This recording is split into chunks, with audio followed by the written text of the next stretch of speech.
நண்பர்கள் அனைவருக்கும் இனிய மாலை வணக்கம். வழக்கம் போல் தகடூர் புத்தக பேரவை இன்றும் ஒரு நல்ல நூலோடு இணைகிறது. இன்று எந்தையும் தாயும் என்ற ஒரு உணர்ச்சிபூர்வமான நூல். சிறுகதைகளினுடைய நாயகன் பிதாமகன் புதுமை பித்தன் அவர்களினுடைய புதல்வி தினகரி சொக்கலிங்கம் அவர்கள் எழுதிய நினைவு குறிப்புகளாக இந்த நூல் இருக்கிறது. இந்த நூலை அறிமுகப்படுத்த தோழர் சுகந்தி பாஸ்கரன் அவர்கள் வந்திருக்கிறார்கள். அவர்களையும் நிகழ்ச்சியில் இணைய இருக்கிற நூலின் ஆசிரியர் தினகரி சொக்கலிங்கம் அவர்களையும் வந்திருக்கக்கூடிய அனைத்து வாசக நண்பர்களையும் வணக்கம் கூறி நூல் அறிமுகம் பகுதிக்கு செல்லலாம். சுகந்தி பாஸ்கரன் அவர்கள் மிகச்சிறந்த வாசகர், மார்க்சியத்திலும் இசையிலும் மிகுந்த ஈடுபாடு கொண்டவர். அவர் பல நூலறிமுகங்கள் செய்திருக்கிறார். ஒவ்வொன்றும் ஒரு தனித்துவமானது. உண்மையிலேயே அவரை ஆர்வத்தோடு நாம் எதிர்பார்த்து காத்திருக்கிறோம். இந்த நூல் சிறு நூல் பற்றிய உங்களுடைய வாசிப்பு அனுபவங்களை நம்மோடு பகிர்ந்து கொள்ள அன்போடு அழைக்கிறோம். அனைவருக்கும் வணக்கம். தகடூர் புத்தக பேரவையின் செயலாளர் மருத்துவர் செந்தில் அவர்களுக்கும் தலைவர் தோழர் சிசுபாலன் அவர்களுக்கும் ஒருங்கிணைத்துக் கொண்டிருக்கிற ஆசிரியர் தங்கமணி அவர்களுக்கும் இந்த இணைய வழி நூல் அறிமுக நிகழ்ச்சியிலே கலந்து கொண்டிருக்கிற தகடூர் புத்தக பேரவையின் அன்பர்கள் அனைவருக்கும் மற்றும் இன்று ஏற்புரை வழங்க இருக்கிற தினகரி சொக்கலிங்கம் அவர்களுக்கும் எனது இனிய மாலை வணக்கத்தை தெரிவித்துக் கொள்கிறேன். இன்று அறிமுகம் செய்ய போகிற இந்த புத்தகம் எந்தையும் தாயும் என்று தலைப்பிடப்பட்ட ஒரு சிறு நூல். இந்த புத்தகத்தை எழுத்தாளர் புதுமை பித்தன் அவர்களுடைய மகள் திருமதி தினகரி சொக்கலிங்கம் அவர்கள் எழுதியிருக்கிறார். இந்த புத்தகம் காலச்சுவடு வெளியிட்டிருக்கிறது. 72 பக்கங்களை கொண்டது. 100 ரூபாய் இதன் விலை. இந்த புத்தகம் ஒரு நினைவு குறிப்பு கட்டுரைகள் அடங்கியது. திருமதி தினகரி சொக்கலிங்கம் அவர்கள் எழுத்தாளர் புதுமை பித்தனுடைய ஒரே மகள். அவர் தன்னுடைய தந்தை, தன்னுடைய தாய் கமலா ஆகிய இருவருடைய நினைவுகளை இந்த கட்டுரைகள் வாயிலாக பகிர்ந்து கொண்டிருக்கிறார். எழுத்தாளர் புதுமை பித்தனை பற்றிய அறிமுகம் நமக்கு தேவையே இல்லை. ஆனாலும் கூட அவரை நினைவு கூறும் விதமாக அவரை பற்றிய சில விஷயங்களை நான் பகிர்ந்து கொள்ள ஆசைப்படுகிறேன். புதுமை பித்தன் அவர்கள் 20ஆம் நூற்றாண்டின் தமிழ் இலக்கிய ஆளுமைகளில் சிறந்த ஆளுமைகளில் ஒருவர். குறிப்பாக தமிழ் சிறுகதை இலக்கியத்தின் தலைமகன் என்று போற்றப்படுகிறவர். அவருடைய சிறுகதைகள் தமிழ் சிறுகதை இலக்கிய வளர்ச்சியில் ஒரு மைல்கல் என்றே சொல்லலாம். ஏனென்றால் அதற்கு முன்னால் எல்லாம் சிறுகதை என்பதோ பல மற்ற கதைகளும் கூட வெறும் கற்பனைகளையே கதைகளாக வடித்துக் கொண்டிருந்த ஒரு காலகட்டத்தில் புதுமை பித்தன் தனக்கு முன்னால் உலவிக் கொண்டிருந்த மனிதர்களை தன்னுடைய கதை மாந்தர்களாக ஆக்கி கொண்டிருந்தார். அவருக்கு பின்னால் வந்த யதார்த்த இலக்கியத்தில் ஈடுபட்ட அவர் காலத்தைச் சேர்ந்தவர்கள், அவருக்கு பின்னால் வந்தவர்கள் அனைவருக்குமே புதுமை பித்தன் ஒரு ஆதர்சமாக திகழ்ந்தார் என்று சொன்னால் அது மிக இல்லை. 1906ஆம் வருஷம் திருநெல்வேலியிலே பிறந்த புதுமை பித்தனோட உண்மையான பெயர் சோ விருத்தாச்சலம் என்பது. ஒரு வசதியான குடும்ப பின்னணியிலே பிறந்தவர். அவருடைய தாத்தாவுக்கும் தாத்தா 4 தலைமுறைகளுக்கு முன்னாலே அவர் பிரிட்டிஷ் அரசாங்கத்திலே தாசில்தாராக பணியில் இருந்தவர். அடுத்தடுத்த தலைமுறையில் வந்த ஆண்களும் கூட அரசு துறையிலே பணியாற்றி கொண்டிருந்தார்கள். சொல்ல போனால் புதுமை பித்தனோட தந்தையும் கூட தாசில்தாராக இருந்தவர். எனவே பல்வேறு துறைகளுக்கு போகக்கூடிய வாய்ப்புகள் அவருக்கு இருந்த போதிலும் புதுமை பித்தன் இலக்கியத்தை தேர்ந்தெடுத்தார். தன்னுடைய திருமணத்துக்கு பிறகு அவர் இலக்கியத்திற்காகவே சென்னைக்கு குடிபெயர்ந்து அங்கே இலக்கிய பணிகளிலே ஈடுபட்டார். பல்வேறு இலக்கிய இதழ்கள், குறிப்பாக மணிக்கொடி போன்ற ஒரு தலைமுறை எழுத்தாளர்களையே உருவாக்கிய மணிக்கொடி போன்ற இலக்கிய இதழ்களிலே அவர் எழுதி கொண்டிருந்தார். அதன் பிறகாக பல்வேறு தினசரி நாளிதழ்களிலும் கூட அவர் உதவி ஆசிரியராக வேலை செய்திருக்கிறார். அப்போதிருந்த இலக்கிய சூழல், பத்திரிகை துறை என்பது அந்த நிலை ஒன்றும் சொல்லிக் கொள்ளும்படியாக இல்லை. ஏனென்றால் அப்போது இருந்த இலக்கிய ஆர்வம் மிகுந்த எழுத்தாளர்கள் இருந்தார்களே ஒழிய அதற்கான ஒரு வரவேற்பு அதிகமாக இல்லை. அதனால் பல்வேறு பத்திரிகைகள் நடுவு நிதி பற்றாக்குறை காரணமாக சில பத்திரிகைகள் சில இதழ்கள் வெளியிடுவது, பிறகு நின்று போவது, மீண்டும் தொடங்குவது, இப்படியான ஒரு சூழ்நிலை நிலவி கொண்டிருந்த ஒரு காலகட்டத்துல இலக்கியத்தை ஒரு தொழிலாக எடுத்து, எழுத்தை ஒரு தொழிலாக கொண்டிருந்த எழுத்தாளர்கள் இவர்கள் எல்லாம் ஒரு அவர்களுக்கு கிடைத்த சன்மானம்ங்கிறது சொல்லிக் கொள்ளும்படியாக இல்லை. கிட்டத்தட்ட வறுமையில் இருந்த ஒரு நிலைமைதான்.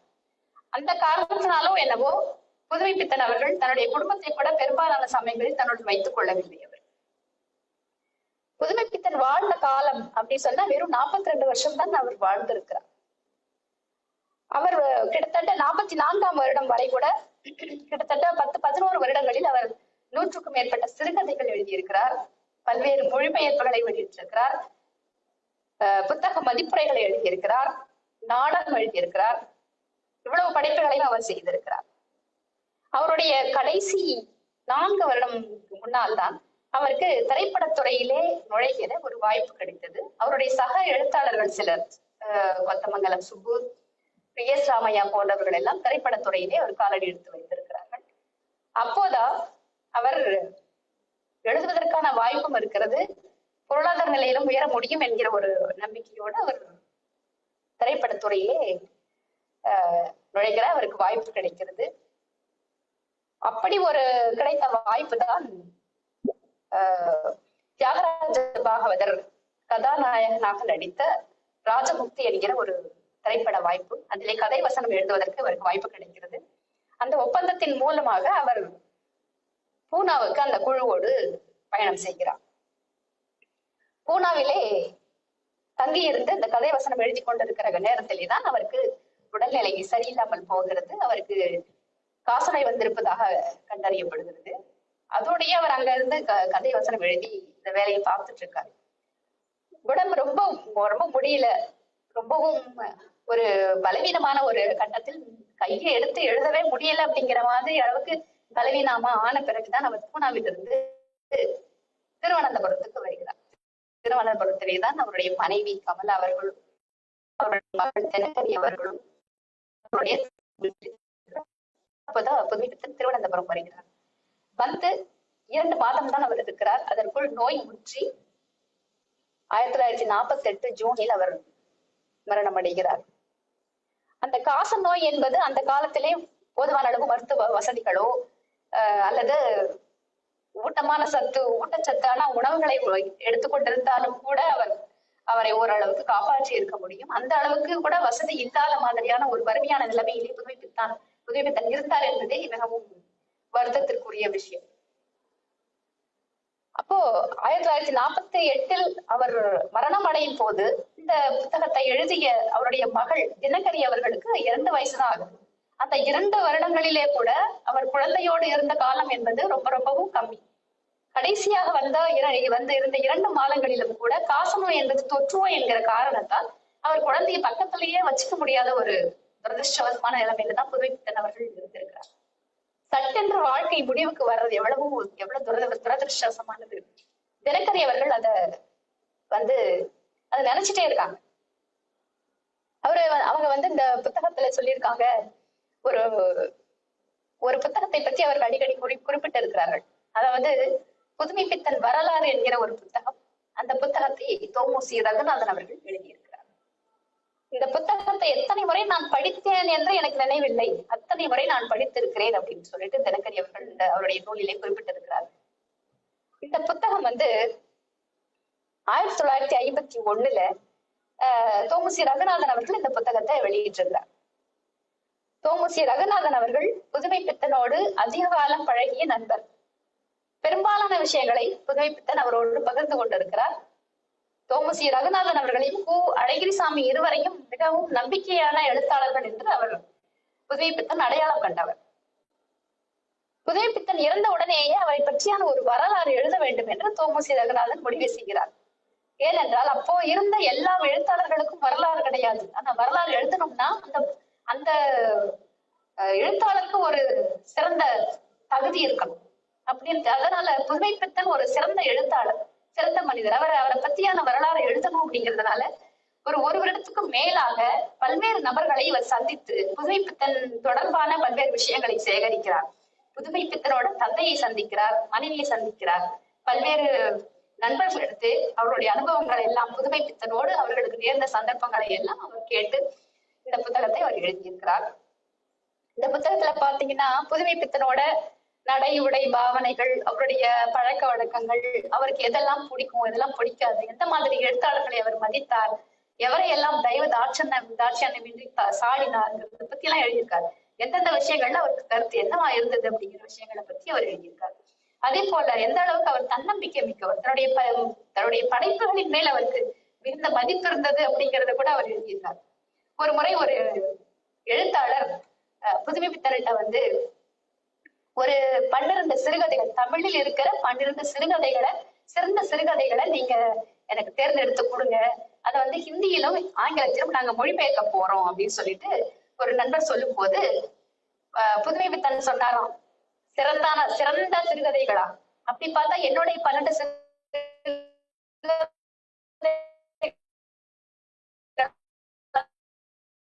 எடுத்து கொடுக்கணும் அப்படின்னு சொல்லி சொன்னார். இந்த குரலை வந்து நான் வந்து சொல்லுவேன், மிக்க ஒரு பேச்சு புதுமை பித்தனுடையது. அதே போல இந்த விஷயங்களை பூரா அவரு தொகுசி ரகுநாதன் அவர்கள் சில பேட்டிகள், சில கட்டுரைகள் வழியாக அந்த புத்தகத்தை ஒரு புதுமை பித்தனை பற்றிய ஒரு முழுதான சித்திரத்தை தந்துவிட வேண்டும் என்று மெனக்கிட்டு இந்த புத்தகத்தை அவர் எழுதியிருக்கிறார். எனவே தினகரி அவர்கள் எல்லா தந்தை இழந்த பிள்ளைகளையும் போலதான் அவர் இருந்த ரெண்டு வருஷ காலத்திலும் கூட தந்தையோட முகம் எதுவும் அவருக்கு நினைவே இல்லை. அவர் சாதாரண தந்தையாக இருந்திருந்தால் கூட பரவாயில்லை. அவர் மிகுந்த அன்புள்ள தந்தை. அவர் சென்னையில இருக்கும் போதும் சரி, பூனாவில் இருக்கும் போதும் சரி, தொடர்ந்து கடிதங்கள் மூலமாக தன்னுடைய மனைவிக்கு, தன்னுடைய மகளுக்கும் கடிதங்கள் மூலமாக அன்பாக விசாரித்துக் கொண்டே இருந்தார். குழந்தை தினகரிக்கு முன்னால் புதுமை பித்தனுடைய ஒரு ஆண் குழந்தையும் ஒரு பெண் குழந்தையுமாக இறந்து போய்விட்டார்கள். அதனால் தினகரி அவர்களுக்கு ஏதாவது நோய் வந்தது அப்படின்னாலே அவர் தவிச்சு போய் இந்த குழந்தை நல்லா இருக்கணுமே அப்படிங்கிறதுக்காக அவர் ரொம்ப அக்கறைப்பட்டு தொடர்ந்து லெட்டர் எழுதிக்கிட்டே இருந்தார். ஒவ்வொரு லெட்டர்லையும் அவர் வந்து சொல்லுவாரு, அதாவது குழந்தைக்காக பால் பவுடர் டின்ல இருந்து, பொம்மைகள்ல இருந்து எல்லாமே வாங்கி அவர் அங்கிருந்த வந்து பார்சல்ல திருவனந்தபுரத்துக்கு அனுப்பிக்கிட்டே இருந்திருக்காரு. அவரோட மனைவியையும் அவர் ரொம்ப மரியாதையாக நடத்தக்கூடிய, சமமாக நடத்தக்கூடிய ஒரு தந்தையாக இருந்திருக்கிறார். அப்போ இவ்வளவு சிறப்புகள் வாய்ந்த, அதிக ஞானம் வாய்ந்த ஒரு தந்தை, அன்புள்ளம் கொண்ட ஒரு தந்தை அவரோடு வாழ்வதற்கு நமக்கு கொடுத்து வைக்காமல் போய்விட்டது அப்படிங்கிற ஒரு ஏக்கம் வந்து தினகரி அவர்களுக்கு ஒரு கொடுக்கனவை போல துரத்தி கொண்டே இருந்திருக்கிறது. அதனால அவர் தன்னுடைய தந்தையின் அடையாளங்களை தேடிக்கிட்டே இருக்காங்க. எங்கெல்லாம் தேடுறாங்க அப்படின்னா, அம்மா கிட்ட கேட்கறாங்க, அப்பா எப்படி இருப்பாருமா அப்படின்னு கேட்டுட்டு இருக்காங்க. அவருடைய நண்பர்கள் எழுதிய புத்தகங்களிலே எல்லா இடத்திலும் தன்னுடைய தந்தையின் அடையாளங்களை தேடிக்கொண்டே இருந்திருக்கிறார். எல்லாத்துக்கும் மேலாக தன்னுடைய தந்தையின் புத்தகங்களிலே கூட அவர் தேடிக்கொண்டே இருந்திருக்கிறார் தந்தையின் அடையாளங்களை. ஒரு இடத்துல அவங்க சொல்லியிருப்பாங்க, தினகரி அவர்கள், தந்தையின் கதைகளிலே வருகிற பெண் குழந்தை நான் தானோ என்றெல்லாம் நான் நினைத்து கொண்டிருந்தேன் அப்படின்னு சொல்லிட்டு. உண்மைதான். புதுமை பித்தனோட பல்வேறு கதைகள்ல பெண் கேரக்டர் அப்படிங்கிற, பெண் குழந்தை கேரக்டர்ங்கிறது ரொம்ப துடுக்கா பேசக்கூடிய, ரொம்ப புத்திசாலியா பேசக்கூடிய குழந்தைகளை நம்மளால பார்க்க முடியும். ஒரு நாள் கழிந்தது கதையில வருகிற அலமு ஆகட்டும், கடவுளும் கந்தசாமி பிள்ளையின் கதையிலே வருகிற ஒரு பெண் குழந்தையாகட்டும், அப்புறம் மகாமசான கதையிலே வருகிற ஒரு பெண் குழந்தை, அந்த பெண் குழந்தைகள் எல்லாருமே ரொம்ப புத்திசாலி, எடுக்கு பேசுற குழந்தைகளாக இருப்பாங்க. அப்போ அந்த குழந்தைகள், அதாவது தினகரி அவர்களோடு வாழ நேர்ந்திருந்தால் புதுமை பித்தன் அவர்கள் அந்த குழந்தைகளைப் போலவே தினகரியை கொண்டாடி இருந்திருப்பார். எனவே தினகரி அவர்கள் அந்த ஏக்கங்களை எல்லாம் தான் தன்னுடைய புத்தகத்திலே அவர் எழுதியிருக்கிறார். மற்றொரு போற்றுதற்குரிய ஒரு கேரக்டர் யாரு அப்படின்னு சொன்னா, புதுமை பித்தனோட மனைவி, புதுமை பித்தனின் மனைவி திருமதி கமலாம்பாள் அவர்கள். யோசிச்சு பாருங்க, 30 வயசுதான் அவங்களுக்கு. 30 வயசுல கணவர் இறந்து போய்விட்டார். கையில ஒரு சிறு குழந்தை. அந்த பெண் குழந்தைய கூப்பிட்டுட்டு முன்ன பின்ன தெரியாத சென்னைக்கு அவங்க பயணப்படுறாங்க. எதுக்குன்னா, அது வரைக்கும் புத்தகங்கள் எதுவும் பதிப்பிக்கப்படவில்லை. அவசர ஆத்திரத்துக்கு காசு வேணும்னு சொல்லி கேட்டு வாங்கிட்டு பதிப்பு உரிமை எல்லாம் ஏதோ பதிப்பகங்களுக்கு கொடுத்துட்டு போயிட்டாரு. இதெல்லாம் சரி பண்ணி பதிப்பிச்சாதான் அந்த குழந்தைய வளர்க்க முடியுங்கிற சூழ்நிலையில அவங்க குழந்தைய கூட்டிக்கிட்டு சென்னைக்கு போறாங்க. சென்னைக்கு போய் இவரோட புதுமை பித்தனோட இறப்புக்கு பிறகு அவருடைய நண்பர்கள் எல்லாம் ஒரு நிதி கலெக்ட் பண்ணி குடும்பத்துக்கு, அவங்க புதுமை பித்தனோட குடும்பத்துக்கு நிதி வழங்கணும் அப்படின்னு சொல்லி ஒரு முயற்சியில் ஈடுபட்டு முக்கியமான பங்காற்றியவர் தோமுசி ரகுநாதன் அவர்கள். அப்போ அந்த நிதியை கலெக்ட் பண்ணி அவங்க குடும்பத்துக்கு கொடுத்த உடனே இந்த நிதியை வைத்துக்கொண்டு கொஞ்சம் லோன் போட்டு அவர் தங்களுக்கு எந்த ஒரு வீடு கட்டி கொண்டு வாடகை வருமானத்தை ஏற்பாடு செய்து கொண்டு தன்னுடைய மகளை கஷ்டப்பட்டு வளர்த்து படிக்க வைத்து அவர் விருப்பப்படியே நல்ல இடத்தில் திருமணம் செய்து கொடுக்கிற கடமையை, ஒரு அவருடைய தந்தையுடைய கடமையும் சேர்த்து செய்த அந்த கமலாம்பாள் அவர்களை நிஜமாகவே பாராட்ட வேண்டும். சோ அத்தகைய தாயை பற்றியும் அவர் இந்த புத்தகத்திலே பகிர்ந்து கொண்டிருக்கிறார். தினகரி அவர்கள் இணைப்பிலே வந்திருக்கிறாரா என்று தெரியவில்லை. தன்னுடைய தந்தையின் நினைவாக அவருக்கு ஒரு நினைவஞ்சல் செலுத்தும் விதமாக இந்த சிறு புத்தகத்தை அவர் தன் தந்தை இறந்த ஜூன் மாதத்திலே வெளியிட்டிருக்கிறார். இது ஒரு மிக சிறந்த அஞ்சலியாக நினைக்கிறோம். இந்த புத்தகம் கண்டிப்பாக வாசிக்க வேண்டிய ஒன்று. புதுமை பித்தனை பற்றி தோமுசியை சொல்லும் போது அது ஒரு எழுத்தாளரின் சோக நாடகம், பல்வேறு எழுத்தாளர்களுக்கு ஒரு பாடம் என்றெல்லாம் அவர் எழுதியிருக்கிறார். சிறந்த நண்பர்களையும் சம்பாதித்து வைத்த புதுமை பித்தன் ஒரு சிறப்பான ஒரு மகளையும் தந்துவிட்டு போயிருக்கிறார். அவருடைய படைப்புகளை கொண்டாடுவோம். இந்த எந்தையும் தாயும் என்கிற புத்தகத்தை கண்டிப்பாக வாசிக்க வேண்டும் என்று கூறிக்கொண்டு இந்த வாய்ப்பளித்த தகவல் புத்தக பேரவை நண்பர்களுக்கு எனது நன்றியை தெரிவித்துக் கொண்டு நூல் அறிமுக உரையை முடிக்கிறேன். நன்றி, வணக்கம். நன்றிம்மா, நன்றி. புதுமை பித்தன் வாழுங்காலத்தில் ஏராளமாக எழுதியிருந்தாலும் கூட அதை அழகான நூல்களாக பார்க்கும் பாக்கியம் அவருக்கு கிடைக்கவில்லை. தொடர்ந்து அந்த பதிப்பு பணிகளுக்காக பதிப்பகங்களை அணுகி பல முயற்சிகளை மேற்கொண்டும் அவருக்கு நிறைவேறாத கனவாகவே இருந்தது. ஆனால் ஏறத்தாழ 100 ஆண்டு கழித்து இப்போது தொடர்ச்சியாக அவருடைய படைப்புகளாகட்டும், அவருடைய வாழ்க்கை வரலாறாகட்டும், அவருடைய அனைத்து விதமான கோணங்களிலும் அவருடைய படைப்புகளுக்கான ஆய்வு பதிப்புகளும் வந்து கொண்டே இருக்கிறது. அதனுடைய நீட்சியாக புதுமை பித்தனை வாசிக்கவும் மீள் வாசிப்பு செய்யவும் திரும்பவும் ஒரு வாய்ப்பாக இந்த நூல் அமைந்திருக்கிறது.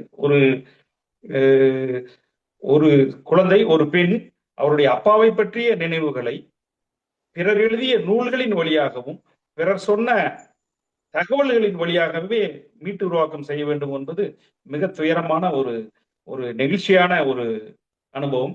சுகந்தி மேடம் சொன்னது மாதிரி 2 வயசுலேயே இறந்து போன அப்பாவை நினைத்து ஒரு மிகச்சிறந்த அனுபவ தொகுப்பாக அவர் கொடுத்திருக்கிறார்கள். தாமதமாக இப்போதுதான் தினகரி அம்மா அவர்கள் இணைந்திருக்கிறார்கள். அம்மா, நான் பேசுறது கேக்குதா உங்களுக்கு?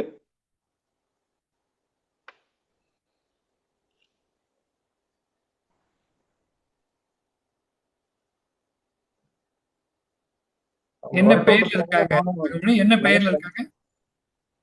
தினகரினே வந்துச்சுன்னு நினைக்கிறேன் சார். இப்ப நான் அதுக்காக தான் இல்ல, அந்த பேர்ல இப்ப இல்ல. இருக்கு தினகரி இருக்கு. நான் ட்ரை பண்றேன். அவங்க ஆடியோ எனேபிள் பண்ணல சார், வீடியோ எனேபிள் பண்ணல.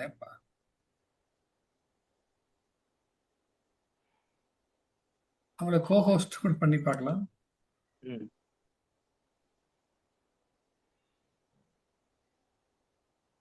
ஐயா, நீங்க அந்த மைக்க தொட்டீங்கன்னா உங்களுக்கு அந்த அன்மியூட் பண்ணிக்க முடியும். அம்மாக்கு இல்ல, சகோதரிக்கு வந்து ஆடியோவே இல்லாத மாதிரி காட்டுது. மைக் இருந்து மியூட் ஆகல, மைக்கே இல்லாத மாதிரி தான் காட்டுது. மைக் கனெக்ஷனே இல்ல. ஐயா, நீங்க தெரிய தொட்டீங்கன்னா உங்களுக்கு ஒரு மைக் வரும். அதுல வந்து ஜாயின் வித் ஆடியோ மாதிரி ஒரு ஆப்ஷன் வரும். உங்க கணவர் உதவிக்கு இருக்கிறார் கூட.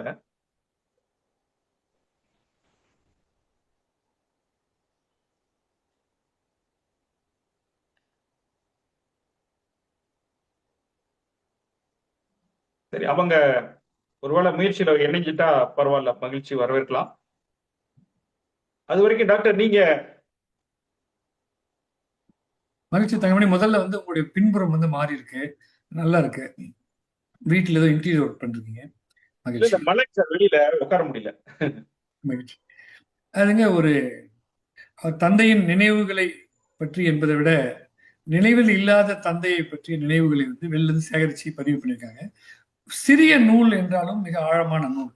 நான் சகோதரி சுகந்தி அவர்களுக்கு வாழ்த்துக்களையும் நன்றியும் தெரிவித்துக் கொள்கிறேன். முதல்ல எங்களுக்கு கலந்துகிட்டதே எங்களுக்கு பெருமை. ஆழமாக படித்து தோமுசியோட நூலோட ஒப்பிட்டு பேசுறது தான் சிறப்பு. ஆனால் இந்த நூல் மிகச்சிறிய நூல்.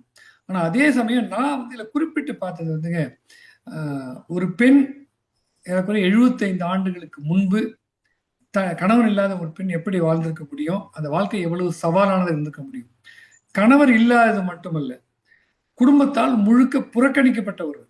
ஏன்னா அந்த அவங்க தாத்தா பத்தி சொல்றாங்க, தாத்தா மேல ரொம்ப ஆசை, கொஞ்சம் வளர்ந்த பின்னால் அவர் வீட்டுக்கு போறேன், நுழைஞ்ச உடனே அவனே போயிட்டான், அவன் உறவு எனக்கு வேணான்னு துரத்திடுறாங்க. இன்று அந்த வீதிக்கு அவருடைய பெயர் எழுதப்பட்டிருக்கு, வைக்கப்பட்டிருக்கிறது என்பதெல்லாம் ரொம்ப எமோஷனலா படிச்சிருக்கேன். ஸோ வந்து உறவுகள். அதே மாதிரி எங்க அப்பாவுக்கு ஒரே ஒரு சகோதரி இருக்கிறதா தெரிஞ்சுக்கிட்டேன். அந்த சகோதரி நல்லையில் வாழ்வதாகவும் நல்ல வசதியோடு இருக்கிறதாகவும் தெரிஞ்சுக்கிட்டேன். கண்டிப்பா பார்க்கணும்னு ஆசையோடு போனேன். அது தேடிக்கிட்டே இருக்கேன், என்ன அனுமதிப்பாங்களா அப்படின்னு.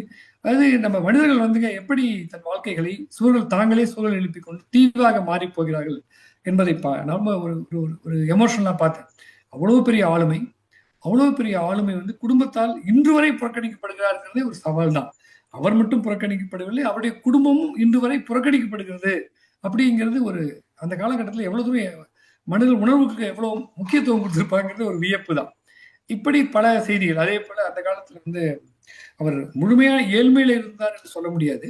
நான் குழந்தை பிறந்த உடனே குழந்தைக்கு தங்க பூன் போட்ட அந்த கட்டையெல்லாம் வாங்கி அனுப்புறது, அதெல்லாம் பார்க்கும்போது ஓரளவு வசதியான தான் இருந்திருக்காரு. வைரம் வைத்து நகையெல்லாம் வாங்கி கொடுத்திருக்காரு. இப்படி ஒரு நான் 2 விதமா பார்த்தேன். ஒண்ணு அந்த காலகட்டம், அந்த காலகட்டத்தின் அந்த பதிவுகள். 2 மனித உணர்வுகள் இப்படித்தான். ஒரு சிறிய நூல், அதுல வந்து கடைசியா கடிதங்கள். நான் அந்த கடிதங்களை படிக்கிறப்ப ஒரு ஒரு ஒரு உணர்வோட படித்தேன். நாங்கள் எல்லாம் கடிதம் எழுதிய காலத்தை சேர்ந்தவர்கள். என்னுடைய அப்பா அம்மா வந்து எனக்கு பியூசி எம்பிபிஎஸ் படிச்சு போய் எழுதின கடிதங்கள்லாம் ஒரு தொகுப்பா இன்னும் வச்சிருக்கேன். நான் என் நண்பர்களுக்கு எழுதிய கடிதங்கள் நினைவில் வச்சிருக்கேன். நண்பர்கள் எனக்கு எழுதிய கடிதம் இவ்வளவு பெரிய கத்தை வச்சிருக்கேன். அதை எப்போது புரட்டி பார்க்கும்போது, அதை எழுத்தை பார்க்கும்போதே உணர்வு பூர்வமா இருக்கும். இன்றைக்கு வந்து எழுத்து அது நம்ம இங்கே இதே இதே புத்தக பேரவையில் தான் கு அழகிரிசாமி ராஜநாராயணுக்கு எழுதிய கடிதங்கள், ராஜநாராயணன் கு அழகிரிசாமி எழுதிய கடிதங்கள் தொகுப்பெல்லாம் நம்ம ஆய்வு பண்ணியிருக்கோம். அப்படி பார்க்கும்போது இன்னைக்கு கடிதங்கள் என்பதே ஏறக்குறைய காணாமல் போய்விட்டது. அண்மையில கூட ஒரு செய்தி வந்தது, தபால் அலுவலகங்கள்ல வந்து தபால் பெட்டி எடுக்க போறாங்க, தவறான செய்தி, வெறும் ரெஜிஸ்டர்ட் தபால் எடுக்குன்னு சொன்னாங்க. எதுவாக இருந்தாலும் தபாலும் ஒரு இயற்கையான மரணம் அடைந்து விடலாம். ஏன்னா வந்து எத்தனையோ மறைந்து போய்விட்டன. அந்த 10 ரூபாய் கார்டு என்பது இந்தியாவுடைய உறவு தொடர்பாக இருந்தது. இன்னைக்கு அது இல்லை. அது வந்து 10 ரூபாய் 50 ரூபாய்க்கு மன்னிக்கவும் 10 பைசா கார்டு, அதை இன்னைக்கு 5 ரூபாய் ஆக்கிட்டாங்க. இந்த இதுல வந்து எழுத்துக்கள் வந்து இப்ப டிஜிட்டலா நம்ம கம்யூனிகேட் பண்றோம், வாட்ஸ்அப் மெசேஜ் அனுப்புறோம், வாய்ஸ் மெசேஜ் அனுப்புறோம். ஆனா எழுத்துக்கள் என்பது போது ஒவ்வொரு எழுத்தும் இவருடைய எழுத்து என்று எங்க அம்மாவுடைய கையெழுத்து. எங்க அம்மா எப்படி கையெழுத்து போடுவாங்க, சி போட்டு அதுல ஆர் போடுவாங்க. அந்த ருக்மணிங்கிற சி ருக்மணி அம்மா பேரு, சி போட்டு அந்த சிக்குள்ள ஒரு ஆர் வரும். அது ரொம்ப அழகா இருக்கும். இந்த காலத்துல வந்து நிலவுல ஒரு ஆள் உட்கார்ந்து இருக்க மாதிரி படம் பார்த்துருப்பீங்க. எனக்கு அந்த நினைவுபடுத்துற சிஆர் எங்க அம்மா, சி போட்டு ருக்மணின்னு போட்டுருவாங்க அந்த கையெழுத்து. எங்க அப்பா வந்து முழுசா எம்பி ராமன் முழுசா திரு கையெழுத்து. இன்றைக்கு வரைக்கும் எங்க அப்பா எழுதிய கடிதம் இன்னைக்கும் படிக்க முடியும், தெளிவான கையெழுத்து. எங்க அம்மா எழுதிய கடிதம் தெளிவான கையெழுத்துக்கள். எவ்வளவு நல்ல ஆங்கிலம் பயன்படுத்திருக்காங்க. இன்னைக்கு ஏன் பள்ளி கல்வி வந்து இவ்வளவு பேருக்கு கல்வி கிடைக்குது, தமிழ்நாட்டின் கல்வி வந்து மிக உயர்ந்து விட்டது சொல்கிற நிலைமையில ஏன் ஒருத்தரால் கூட இவ்வளவு நல்ல மொழியை பயன்படுத்த முடியல அப்படின்னு ஆச்சரியப்படுறேன். எங்க அப்பா அம்மா 2 பேருமே ஆங்கிலமும் சிறப்பாக பயன்படுத்துவாங்க, தமிழும் பயன்படுத்துவாங்க. இப்படி இந்த கடிதங்கள், இப்படி இந்த ஒரு சிறிய நூல் பல்வேறு உணர்வுகளை தோன்றுவிக்கக்கூடிய ஒரு அற்புதமான நூல். சிறிய நூலாக இருந்தாலும் கண்டிப்பாக படிக்க வேண்டிய நூல். அது இல்லாம என்னை போன்ற சிறுகதை விரும்புவர்கள் வந்து புதுமை பித்தனை விரும்புகிறோம். அப்படி பார்க்கும்போது ஒரு சிறுகதை எழுத்தாளரை பற்றிய ஒரு நூல் என்ற வகையில் சிறப்பானது. திருமதி தினகரி அம்மாள் வந்து கலந்துக்க முடியல, இருந்தாலும் நான் அவர்களுக்கு நன்றி இந்த முயற்சிக்காக. திருமதி சுகந்திக்கு நன்றி. நன்றி தங்கமணி. ஆமா, அவங்க இப்ப திரும்ப அவருடைய இன்னொரு ஐடியில வந்திருக்காங்க, பார்க்கலாம் டாக்டர். ஐயா, நாங்க பேசுறது கேக்குதா உங்களுக்கு?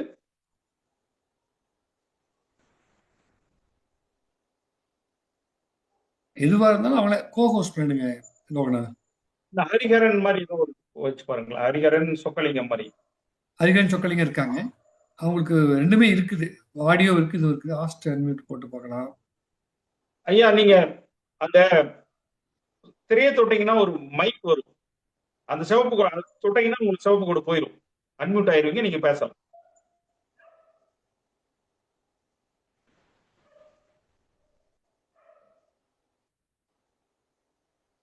மதியமும் இப்படியே தான் ஒரு வழியா ஜாயின் பண்ணிட்டாரு.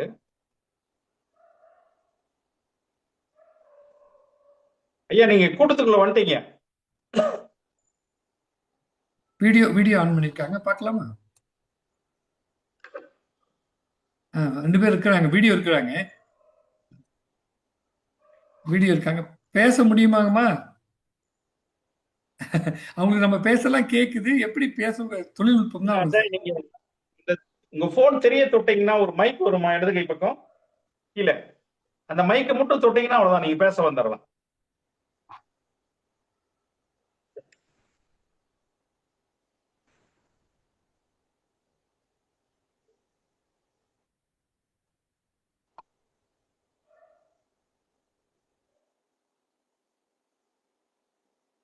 ஐயா நீங்க மதியம் அந்த அன்மியூட் பண்ணிட்டு வந்ததே தான், அதே ப்ரொசீஜர் தான்.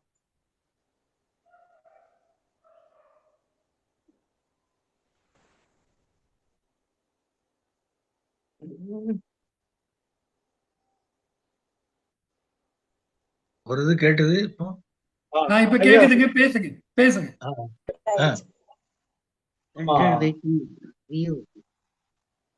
அம்மா சரியா இருக்குமா? நம்ம தாமதமாக நூலின் ஆசிரியர் எல்லாம் சரியா இருக்குமா? நீங்க பேசுங்க, நாங்க கேட்கிறோம். உங்க முகம் தெளிவா தெரியுது, குரல் கேக்குது, நீங்க பேசுங்க. பேசலாம். நீங்க பேசலாம்ங்கறாங்க. வணக்கங்க. அம்மா வணக்கம். நீங்க இணையத்துக்கு தாமதமானதுனால நாங்க நூல் அறிமுகம் பகுதியை முடிச்சிட்டோம். நான் யூடியூப் லிங்க் நீங்க ஏதாவது சொல்லலாம். நான் முதல்ல இருந்து கேட்காத ஒரு இதாதான் இருக்கு, கஷ்டமா இருக்கு. ஆனா என்ன பேசுனாங்கிறது கேட்க முடியாம போச்சு. எனக்கு வந்து நான் பேசுறது கேக்குதுல்ல? தெளிவா கேக்குது, பேசுங்க. நான் ரொம்ப நாள் கனவு, என்னுடைய அப்பா அம்மாவை பத்தி நான் எழுதணும்னு நினைச்சது ரொம்ப நாள் கனவு. அது இப்பதான் பூர்த்தியாச்சு. இன்னும் விவரமா விளக்கமா நிறைய எழுதணும்னு நினைச்சேன். சிலருடைய பேர்கள் எல்லாம் சொன்னா நல்லா இருக்காதேங்கிறதுக்காக சிலதெல்லாம் கட் பண்ணிட்டு எழுத வேண்டிய ஆயிப்போச்சு. அது என்னுடைய மனதின் பிரதிபலிப்பு தான் எந்தையும் தாயுங்கிற புத்தகம். அம்மாவுடைய சிரமங்கள், அம்மாவுடைய உழைப்பு, அம்மாவுடைய தைரியம், இதெல்லாம் தான் அதுல கொண்டுட்டு வரணும் அப்படின்னு நான் நினைச்சேன். ஒரு எழுத்தாளர் திடீர்னு இறந்துட்டா அவருடைய குடும்பம் எப்படி நிர்கதியா நின்னாலும் எப்படி முன்னுக்கு வந்தாங்கிறத இந்த எழுத்துலகம், வாசகர் உலகமும் எழுத்துலகமும் தெரிஞ்சுக்கணுங்கிறதுக்காக நான் எழுதினதுதான். அதாவது தோமுசி வந்து அப்பாவோட வாழ்க்கை வரலாறுல நல்ல நிறைய எழுதியிருப்பாங்க. ஏன்னா அவங்க அப்பா கூட இருந்து பார்த்தவங்க. எனக்கு வந்து புகைப்படத்துல மட்டும்தான் அப்பாவை தெரியும், அம்மா சொல்லி அப்பாவை பார்த்து தெரிஞ்சவனா. அதனால என்னுடைய எண்ணங்களை அதுல நான் பிரதிபலிச்சேன். இந்த புத்தகத்தை பத்தி என்ன சொன்னாங்கங்கிறது எனக்கு திருப்பி கேட்கணும்னு ஆசையா இருக்கு. அது எப்படி சாத்தியப்படும் தெரியல. நேரம் இருக்கிறதுனால சுகந்தி சில கருத்து சொல்ல முடியுமா? ஏன்னா அம்மா கலந்துக்கிறது ரொம்ப சந்தோஷம். யூடியூப்லாம் பார்க்க வாய்ப்பு இல்லை. என்னங்க? என்ன சொல்லுங்க. சுகந்தி மேடம், நீங்க ஒரு சுருக்கமாக வேணும் உங்க அனுபவத்தை சொல்லிருங்க, அவங்களுக்கு ஒரு திருப்தியா இருக்கும். வணக்கம். சொல்லுங்கம்மா. நீங்க எழுதின வந்த எந்தையும் தாயுங்கிற புத்தகத்தை அறிமுகப்படுத்த சொல்லி எனக்கு கொடுத்திருந்தாங்க. ஏற்கனவே நான் புதுமை பித்தன் அவர்களுடைய கதைகள் எல்லாம் ஏற்கனவே நான் படிச்சிருக்கேன். நிஜமாவே ரொம்பவும் பாதிப்பு ஏற்படுத்தக்கூடிய அளவுல ரொம்ப சிறப்பான சிறுகதைகளா இருக்கும். நான் +1 படிக்கும் போதுல இருந்தே ஒரு நாள் கழிந்தது அந்த கதையெல்லாம் எங்களுக்கு ஸ்கூல்லயே வந்தது. அப்போல இருந்து எனக்கு வந்து புதுமை பித்தன் அவர்களை ரொம்ப ரொம்ப பிடிக்கும். இது நிஜமாவே ரொம்ப ரொம்ப லக்கியான டே. என்னன்னா நீங்க புதுமை பித்தனோட மகள் அவர்களை இன்னைக்கு சந்திக்கிறேன் அப்படிங்கறது எனக்கு எக்ஸைட்டிங்கா இருந்தது.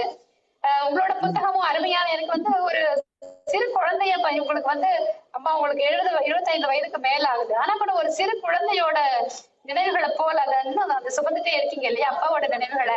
அது எனக்கு ரொம்பவும் டச்சிங்கா இருந்தது. அவர் கொடுத்த உடனே கண்டிப்பா இவங்களை பத்தி நம்ம பார்க்கணும், இதை படிச்சுட்டு நம்ம பேசணும் அப்படிங்கறதுனால தோமுசி ரகுநாதனோட புத்தகத்தையும் நான் முழுசா படிச்சுட்டேன். படிச்சுட்டு நீங்க அதை பத்தி எழுதி இருக்கிறது, அப்பாவை பத்தி பல்வேறு நினைவுகள், அதை படிக்க படிக்க எவ்வளவு ஒரு ஒரு மிகச்சிறந்த படைப்பாளி அவர். அவருக்கு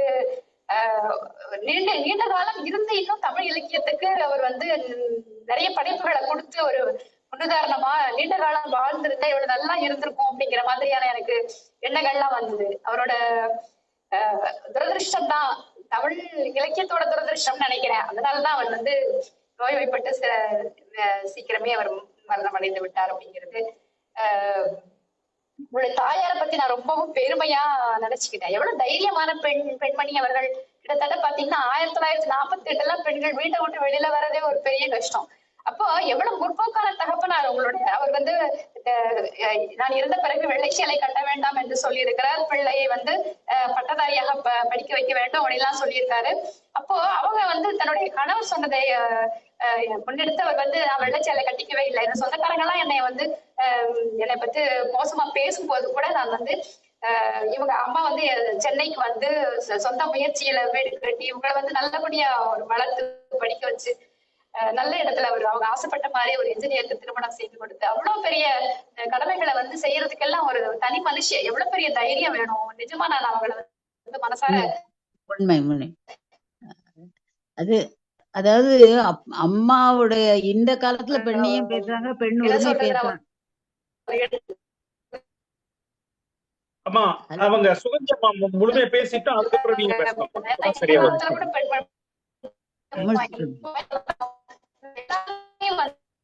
தமிழ் சமுதாயத்தை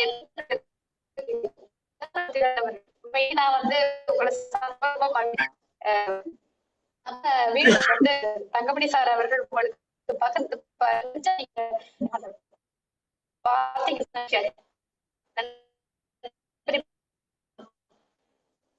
உங்க சுகந்தி மேடம் உங்க குரலும் வரல. நீங்க மியூட் பண்ணிட்டு வீடியோ மியூட் பண்ணிட்டு பேசுங்களேன். ஒருவேளை இணைப்புல ஏதோ கோளாறு, இணைப்பு வலிமையா இல்ல, வலுவா இல்ல.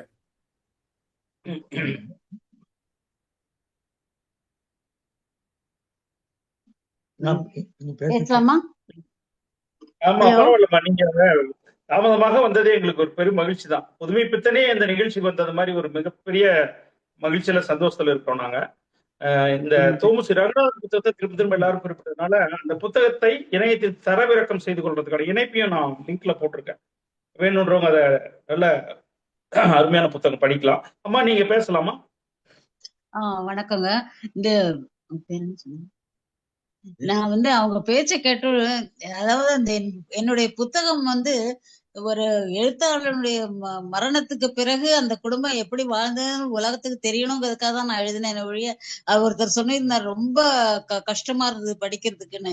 அது அதனுடைய உணர்ச்சி கோவைதான் அந்த புத்தகமே ஒழிய வேற எதுவும் சொல்ல. இந்த காலத்துல பெண் உரிமை பேசுறாங்க, பெண்களுக்கு நிறைய தைரியங்களும் எல்லாம். ஆனா 1948 அம்மா அவ்வளவு தூரம் முன்னுக்கு வந்தாங்கன்னா அவங்கள எப்படி மோட்டிவேட் பண்ணாங்க அப்பாங்கிறதுதான் அந்த புத்தகத்தினுடைய நோக்கமே. அப்பாக்கு கொடுத்த தைரியமும் அப்பா கொடுத்த நம்பிக்கையும் துணிச்சலும் தான் அம்மா இவ்வளவு தூரம் முன்னுக்கு என்னை வளர்த்து முன்னுக்கு கொண்டு வர முடிஞ்சதுங்கிறது என்னுடைய எண்ணம். அதை எடுத்த மற்ற வாசகர்களுக்கு பகிர்ந்து கொள்ளணுங்கிறதுக்காக தான் நான் அதை எழுதினேன்.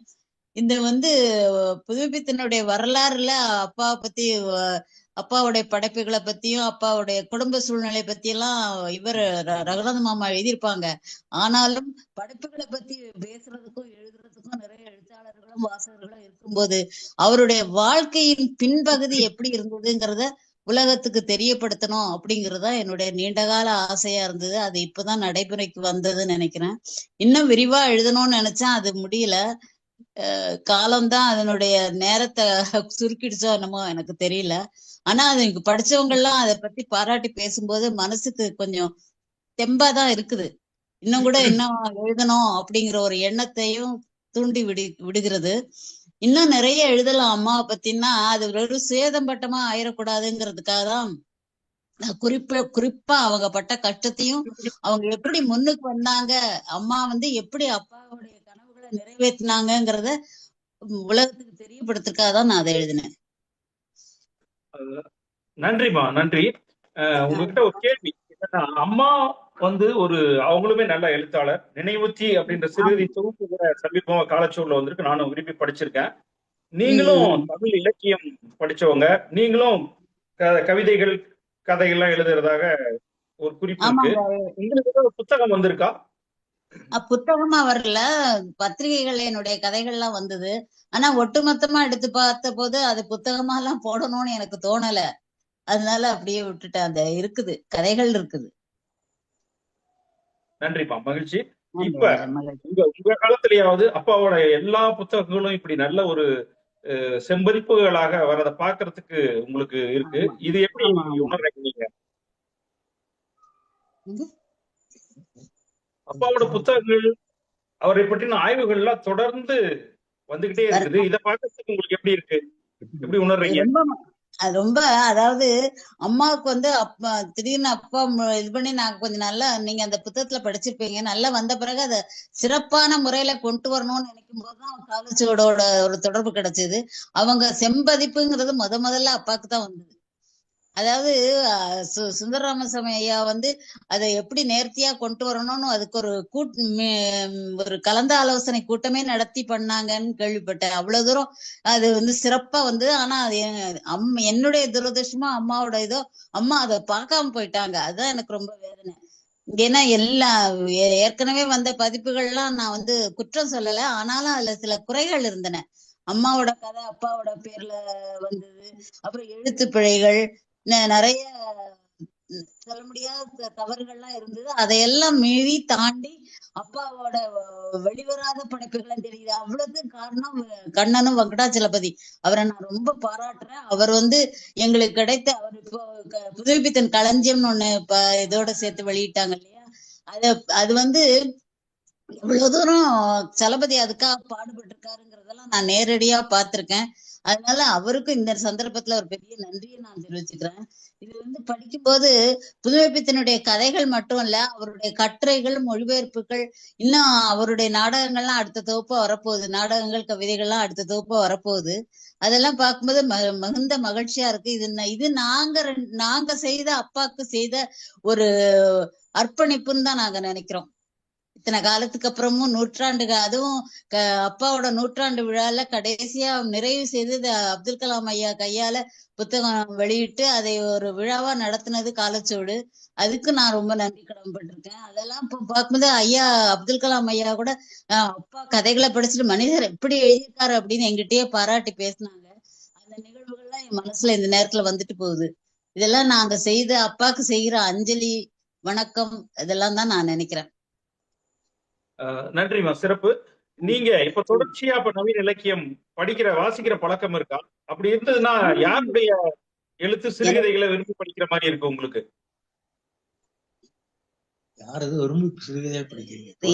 எனக்கு பொதுவாவே படிக்கிறது ரொம்ப பிடிக்கும். சின்ன குழந்தையில இருந்தே நான் புத்தகங்களுக்கு இடையிலே வளர்ந்தவதான், அந்த காலத்துல இருந்து.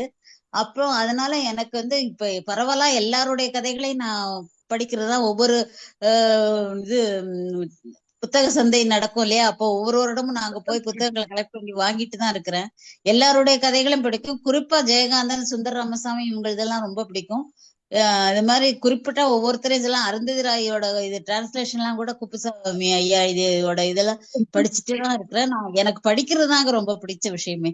என்னுடைய கலெக்ஷன் எல்லாம் நிறைய வனதாசன்ல இருந்து எல்லாரும் வச்சிருக்கேன். நான் படிச்சுட்டே தான் இருக்கிறேன். படிக்கிறது ஒண்ணுதான் எனக்கு பிடிச்சது. நன்றி, சிறப்பு. வேற ஏதாவது சொல்ல வரீங்களா, இல்ல கொடுத்து நிறைவு செய்யலாமா? எனக்கு வந்து நீங்க இந்த மாதிரி அப்பா எழுதிருப்பாங்க, வாழையடி வாழையாக வருகிற வாசகர்களுக்காக நான் எழுதுறேன் அப்படின்னு. அந்த மாதிரி வாசகர் கூட்டம் இப்ப எல்லா இடத்துலயும் வந்துட்டு இருக்கு. இப்ப பார்க்கும்போது புதுமைப்பித்தன் மறையில அவருடைய விருதுகளாக நாம எல்லாரும் இருக்கோம். குறிப்பா உங்களை போன்ற இளைஞர்களும் அன்பு செலுத்துறோம் இருக்காங்க கேட்கும்போது எனக்கு மிகுந்த மன நிறைவும் மன மகிழ்ச்சியுமா இருக்குதுங்க. நன்றி. நன்றிமா, நீங்க கலந்துக்கிட்டதுக்கு நன்றி. எப்படி புதுமைப்பித்தனுக்கு ஒரு கமலாவோ அதே மாதிரி தினகரிக்கு ஒரு சொக்கலிங்கம் இருக்கிறது உங்களுக்கு ஒரு பெரிய பாக்கியம் தான்.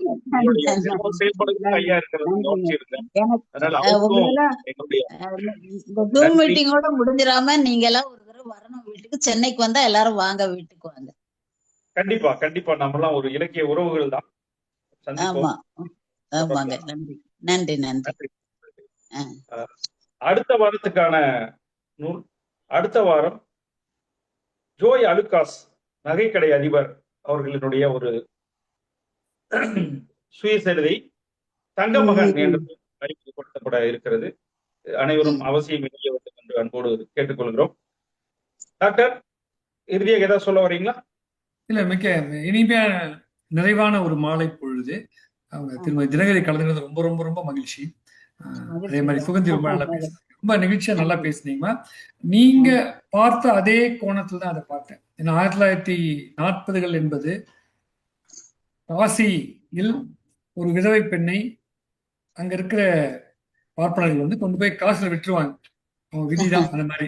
அது ஒரு பெரிய கதையே இருக்குது. அப்படிப்பட்ட ஒரு காலத்தில் ஒரு தனி பெண்ணாக ஒரு மிகப்பெரிய ஒரு போராட்டத்தை உங்களை ஆளாக்கி இருக்கிறார்.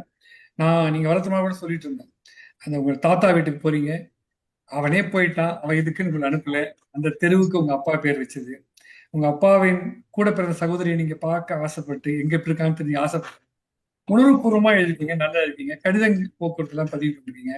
அவர் வந்து உங்க மேல உயிரை வச்சிருந்திருக்காரு, நீங்க பார்க்கலனாலும் உங்களுக்காக தங்கப்பூன் போட்டு இதெல்லாம் வேணும்னு ரெடி பண்ணிருக்காரு, வைரத்துல உங்களை இலக்கியம் நினைச்சிருக்காரு.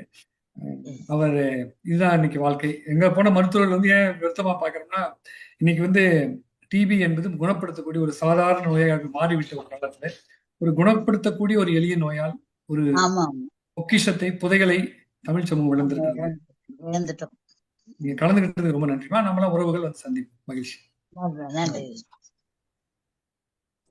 நிகழ்ச்சி நிறைவு பெறுகிறது. கலந்து கொண்ட அனைவருக்கும் நன்றி. மீண்டும் அடுத்த வாரம் சந்திப்போம். வணக்கம்.